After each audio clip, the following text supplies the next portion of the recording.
एक गांव में अजय और उसकी पत्नी पूजा रहते थे। कुछ समय बाद उसकी पत्नी का बच्चा होने वाला था। पूजा हॉस्पिटल में भर्ती थी। नर्स ने अजय को आकर खुशखबरी दी कि आपकी पत्नी ने जुड़वा बच्चों को जन्म दिया है। अजय ने कहा कि 2 बेटे हुए हैं, लेकिन नर्स ने कहा कि एक बेटा और एक बेटी हुए हैं। अजय बेटी नहीं चाहता था, क्योंकि बेटी की शादी में होने वाले खर्चे से वह डरता था। 2-4 दिन के बाद अजय अपनी पत्नी पूजा और दोनों बच्चों के साथ अपने घर पर आ जाता है। वह ज्यादातर बेटे को ही प्यार करता, उसकी ही देखभाल करता था। पूजा को यह बात पसंद नहीं थी। एक दिन अजय ने अपनी पत्नी पूजा से कहा कि मैं 2 बच्चों का खर्च नहीं उठा सकता, हमारी आर्थिक स्थिति अच्छी नहीं है।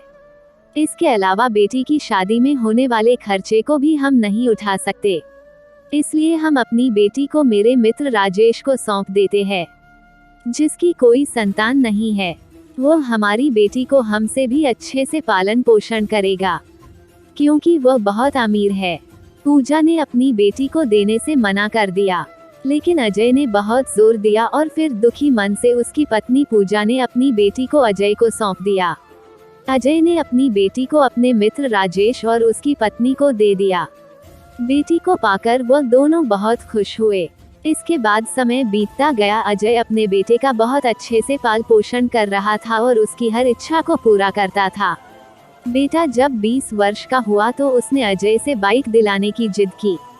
अजय ने अपनी पत्नी पूजा के गहने बेचकर उसको बाइक दिला दी।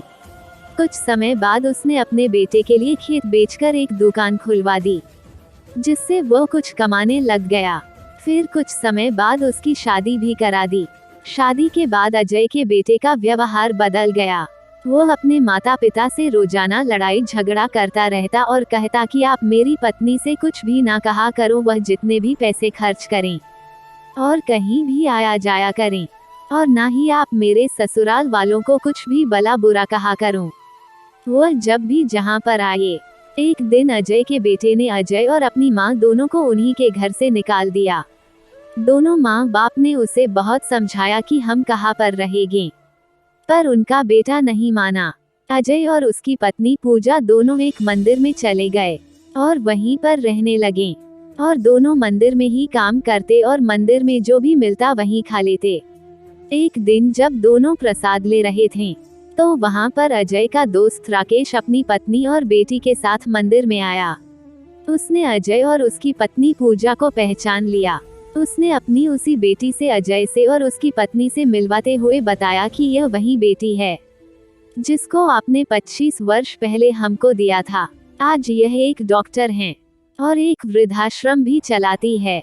अजय और पूजा अपनी बेटी से मिलकर बहुत खुश हुए और दोनों ने अपनी बेटी से माफी मांगी और अपनी सारी बात अपनी बेटी को बताई कि हमारे बेटे ने हमें अपने ही घर से निकाल दिया है। अपने माता पिता की सारी बातें सुनकर वह बोली कि अब आप दोनों मेरे साथ ही रहेंगे। सीख: इस कहानी से हमें यह सीख मिलती है कि हमें कभी भी बेटी और बेटे में भेदभाव नहीं करना चाहिए और दोनों का अच्छे से पालन पोषण करना चाहिए। दोस्तों, मैं आशा करती हूँ कि आपको ये कहानी पसंद आई होगी। मेरी कहानी सुनने के लिए आपका बहुत बहुत धन्यवाद। कहानी अच्छी लगी हो तो लाइक और कमेंट करें और अपने दोस्तों को शेयर करें, और अगर आप नए हैं तो मेरे चैनल को सब्सक्राइब करें और बेल आइकॉन को दबाएं। हम मिलते हैं अपनी अगली कहानी में, तब तक आप अपना ख्याल रखें।